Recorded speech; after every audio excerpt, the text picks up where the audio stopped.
अस्सलाम वालेकुम मेरे प्यारे मोहतरम नाजरीन, प्यारे बहन भाइयों, अपने चैनल में आपको खुश आमदीद कहता हूँ। प्यारे बहन भाइयों, सबसे पहले आपसे माज़रत चाहूँगा, इतने दिन वीडियो अपलोड नहीं कर सका, कुछ मामलात में बिज़ी था। अल्लाह तबारक व तआला का लाख लाख शुक्र है, अल्लाह तबारक व तआला ने फ़ज़ल फ़रमाया। प्यारे बहन भाइयों, आप तमाम पर भी अल्लाह ताला रहमत और फ़ज़ल करे। वीडियो की तरफ बढ़ते हैं। आज का हमारा टॉपिक है ज़िक्र क़ल्बी क्या है, ज़िक्र क़ल्बी जो है इसके फ़ायदे क्या हैं। मेरे प्यारे बहन भाइयों, उम्मीद करता हूँ आप वीडियो लास्ट तक देखेंगे। अगर आप वीडियो लास्ट तक देख लेते हैं, सुन लेते हैं वॉइस को, तो इंशाअल्लाह आपको भी ज़रूर फ़ायदा होगा। वो बहन भाई जो अमलियात करके थक चुके हैं, जो ये चाहते हैं कि उनके सारे मकासद पूरे हों, उनके सारे मामलात हल हो जाएं, दुनिया और आखिरत की कामयाबियां हासिल हो जाएं, तो वो ज़िक्र क़ल्बी की तरफ आ जाएं। ज़िक्र लसानी होता है, ज़िक्र लसानी ये होता है कि हम ज़ुबान से ज़िक्र करते हैं। ज़िक्र क़ल्बी ये होता है कि हमारा दिल जो है वो ज़िक्र करता है, ज़िक्र अल्लाह करता है, अल्लाह अल्लाह। प्यारे बहन भाइयों, 24 घंटे हम ज़ुबान से ज़िक्र नहीं कर सकते, क्योंकि हमने खाना होता है, पीना होता है हमने, इसके साथ साथ हमारे कुछ और भी मामलात हैं, कुछ तकाज़े होते हैं। अगर आपका क़ल्ब, आपका दिल अल्लाह के नाम पर जारी हो जाए तो आप यानी 24 घंटे ज़िक्र कर सकते हैं। आप सोए होंगे, क़ल्ब आपका अल्लाह अल्लाह कर रहा होगा। आप बातें कर रहे होंगे, क़ल्ब आपका अल्लाह अल्लाह कर रहा होगा। आप कर्ज़ कोई भी काम करेंगे, ये अपने काम में लगा रहेगा। वो एक मिसाल बनी है ना, हथ कारवल दिल यारवल, वही बात है मेरे प्यारे बहन भाइयों। तो ज़िक्र क़ल्बी ये होता है कि आपका क़ल्ब अल्लाह के नाम पर जारी हो जाए। अब चलते हैं इसके फ़ायदे क्या हैं। मेरे प्यारे बहन भाइयों, बहुत फ़ायदे हैं, इहाता करना मुश्किल है, बता नहीं सकता हूँ, इतने फ़ायदे हैं। सबसे बड़ा फ़ायदा जो पहले आपको बताता जाऊँ वो यही है कि ज़िक्र जो है जिसका जारी हो जाता है उस पर अल्लाह राज़ी हो जाता है, अल्लाह ताला की रहमतें बरसती हैं। प्यारे बहन भाइयों, 24 घंटे जब आपका दिल अल्लाह अल्लाह करेगा तो आप पर अल्लाह ताला की रहमतें बरसेंगी, आपकी परेशानियां दूर होंगी, आपके रिज़्क़ में इजाफ़ा होगा, आपकी दुनिया तो चमकेगी ज़रूर, इसके साथ साथ आपकी आखिरत भी चमकेगी। देखें, दुनिया में हमारा आने का मकसद अल्लाह तबारक व तआला को राज़ी करना है। राज़ी करके हमारा असल जो घर है, हमारा असल जो मुकाम है यानी जन्नत, वो खुशनुदी अल्लाह तबारक व तआला की हासिल करनी है। अल्लाह तबारक व तआला की मोहब्बत हासिल करनी है हमने, अल्लाह तबारक व तआला को खुश करना है। प्यारे बहन भाइयों, नमाज़ पढ़ें, दुरूद पाक पढ़ें, साथ अपने क़ल्ब को जारी करने की कोशिश करें। अगर 1000 आमिल बैठा हो, अमलियात कर रहा हो, एक तरफ एक वली कामिल बैठा हो और उसके एक लफ्ज़ में वो तसीर है जो 1000 आमिल अमलियात कर रहा हो, उसके अमल में तसीर नहीं होगी। क्योंकि हमारा चैनल जो है ये वज़ाइफ पर मबनी है। बहुत से लोग गिला शिकवा करते हैं कि वजीफ़ा करते हैं हम कामयाब नहीं होते। बाज़ लोग जो हैं वो कुछ रूहानी चीज़ें देखना चाहते हैं, बाज़ कुछ चीज़ के मुतमन्नी होते हैं।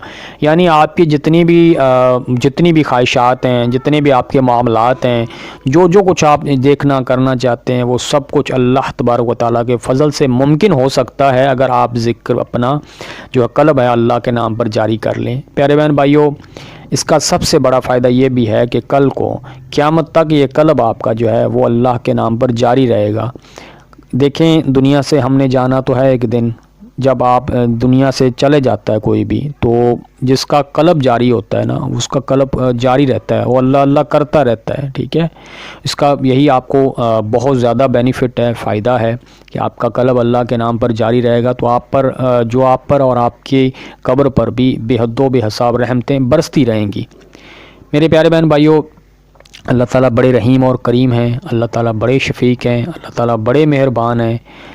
क़ल्ब जब आपका जारी हो जाएगा तो आप शैतान के शर से भी बच जाएंगे। जब शैतान जो है आपको वसवसे डालता है, आपके मामलात में आपको ख़राबियाँ पैदा करने की कोशिश करता है, और डिप्रेशन आजकल कितना डिप्रेशन चला हुआ है, डिप्रेशन के लोग मरीज़ बन जाते हैं, तरह तरह के मामलात हैं, तरह तरह की परेशानियां हैं, तो इन सब का वाहिद हल ज़िक्र अल्लाह है। ذکر کی طرف آ جائیں، ذکر کی طرف آ جائیں۔ یہ عملیات تعویذات ایک الگ چیز ہے، ان میں بھی انشاءاللہ آپ کے تاثیر پیدا ہو جائے گی، اور جب آپ کوئی عمل یا وظیفہ کریں گے اس کی تاثیر کو آنکھوں سے بھی دیکھ پائیں گے۔ ذکر کرنے سے جو ہے بعض لوگوں کی باطنی آنکھ بھی کھل جاتی ہے، کیونکہ اس میں پرہیز کی تو ضرورت ہوتی ہے، کئی لوگوں کو کشف ہو جاتا ہے۔ یہ باطنی آنکھ کے لوگ پیچھے بڑا بھاگتے ہیں کہ ہمیں کچھ چیزیں نظر آ جائیں، ملائکہ نظر آ جائیں، فلاں چیزیں نظر آ جائیں، تو یہ سارا جو ہے نا سب کچھ ذکر میں پایا جاتا ہے۔ دیکھیں ساری چیزیں، دنیا جہان، ہر چیز جو اللہ نے پیدا کی، سب کا مالک اور خالق اللہ ہے۔ جب آپ اللہ کے بن جائیں گے، اللہ تبارک و تعالیٰ آپ کی خواہشات کو ضرور پورا کرے گا۔ میرے پیارے بہن بھائیوں، ذکر کی طرف آ جائیں گے تو آپ کو انشاءاللہ بہت ساری کامیابیاں حاصل ہوں گی۔ ذکر قلبی جو ہے، اس کا طریقہ کیا کرنے کا میں کوشش کروں گا انشاءاللہ نیکسٹ ویڈیو میں، اللہ تبارک و تعالیٰ توفیق دیں، میں کوشش کروں گا اس کو پریکٹیکل کرنے کا طریقہ بھی آپ کو بتاؤں گا۔ یہ آپ کے اندر ایک جذبہ پیدا کرنا تھا تاکہ آپ لوگ اس طرف مائل ہوں، اس طرف آئیں، یہ بات سنیں، دوسروں تک پہنچائیں۔ اللہ تبارک و تعالیٰ کا نام بڑا مبارک ہے، اور جو نام لیتا ہے اور جس کے دل میں نام آ جاتا ہے وہ بندہ بھی مبارک بن جاتا ہے۔ یہ عورتیں بھی کر سکتی ہیں، مرد بھی کر سکتے ہیں، کوئی روک تھام نہیں ہے۔ طریقہ انشاءاللہ اگلی ویڈیو میں بتاؤں گا۔ یہ صرف اس لیے میں آپ کو ویڈیو بنائی تھی تاکہ آپ کو اس کی اہمیت کے بارے میں بتایا جائے، تاکہ آپ کے دل کے اندر جذبہ اور شوق پیدا ہو جائے۔ میرے پیارے بہن بھائیوں، بولنے میں، بتانے میں کسی قسم کی غلطی ہوگی، ہو انسان ہوں، آپ تمام کو گواہ بنا کے اللہ تعالیٰ سے معافی چاہوں گا، استغفر اللہ۔ اس کے بعد آپ تمام سے معذرت چاہوں گا، اور اللہ تبارک و تعالیٰ کی رحمت اور فضل مانگتا ہوں آپ تمام کے لیے۔ اللہ تعالیٰ آپ تمام پر رحمت اور فضل کرے، تمام مسلمانوں پر اللہ تعالیٰ رحمت اور فضل کرے، آپ کے اہل خانہ پر اللہ تعالیٰ رحمت اور فضل کرے۔ اللہ تبارک و تعالیٰ مجھ پر، میرے اہل خانہ پر بھی فضل اور کرم کرے۔ اسی کے ساتھ اپنے پیارے بہن بھائیوں سے اجازت چاہوں گا، دعاؤں میں یاد رکھیے گا۔ اللہ حافظ، اللہ نگہبان۔